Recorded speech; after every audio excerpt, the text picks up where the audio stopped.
নারায়ণগঞ্জে আইবি ব্যক্তিগতভাবে ভালো মন্দ আমি সেই বিষয়ে যাচ্ছি না।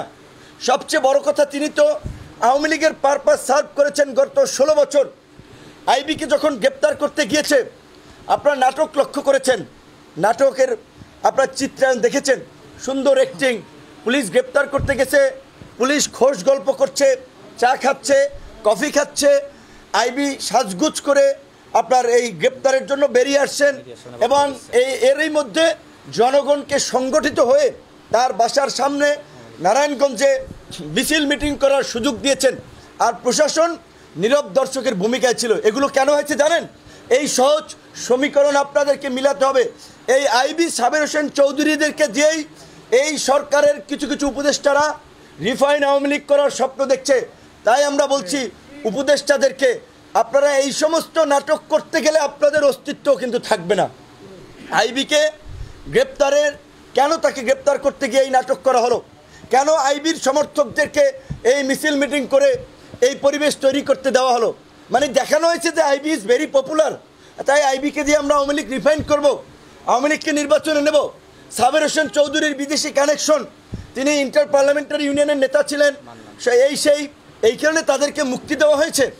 এই সমস্ত ঘটনায় আমরা লক্ষ্য করছি কিছু আমাদের অ্যাক্টিভিস্টরা শুধু আসিফ নজরুল সাহেবকে আপনার দোষী সাব্যস্ত করছেন, কিন্তু প্রকৃত অর্থে এই জন্য যারাই অভিযুক্ত, সে যে আসিফ নজরুল হয় অবশ্যই তার আমরা বিরুদ্ধে বলবো, কিন্তু আসিফ নজরুলকে শুধু একা টিগারে রাখলে আপনার টার্গেট করলে হবে না। প্রকৃত অর্থে যারা এই আওয়ামী পুনর্বাসনে জড়িত, গণহত্যাকারীদের রক্ষায় জড়িত, এই আওয়ামী লীগের দোসরদের ব্যবসা বাণিজ্য এখনও টিকিয়ে রেখেছে, কোন কোন উপদেষ্টা আমাদেরকে খুঁজে বের করতে হবে, তাদের বিরুদ্ধে আমাদেরকে নামতে হবে। এবং প্রধান উপদেষ্টা আমরা শুনেছিলাম সোমবার জাতীয় সংলাপ ডাকার কথা, আমরা জানি না আসলে জাতীয় সংলাপ তিনি ডাকছেন কিনা, কিন্তু আমরা আবারও বলবো, অন্যথায় শুধুমাত্র লীগ নিষিদ্ধ হওয়ার এই মূলা ঝুলিয়েই আমাদেরকে কিন্তু আমাদের প্রকৃত আপনার দৃষ্টি থেকে আমাদেরকে সরানো যাবে না। সরকারকে বিনয়ের সাথে বলতে চাই, আমরা আপনাদেরকে সহযোগিতা করতে চাই, আমরা আপনাদের প্রতিপক্ষ নয়, আমরা আপনাদের সহযোগী।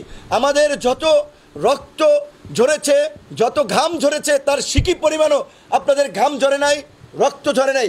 আমরা যে কয়দিন রাজপথে রক্তাক্ত হয়েছি, ছাত্রলীগ, যুবলীগ, আওয়ামী লীগের পান্ডা লীগের হামলার শিকার হয়েছি, ওই কয়দিন আপনারা রাজপথেও দাঁড়ান নাই, আওয়ামী লীগের বিরুদ্ধে বক্তব্য দেন নাই।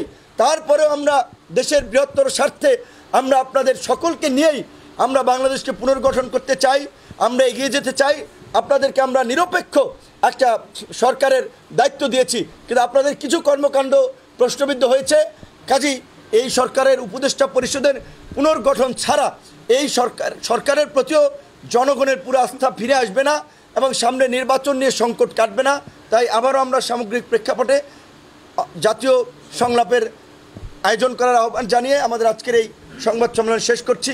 সকলকে ধন্যবাদ।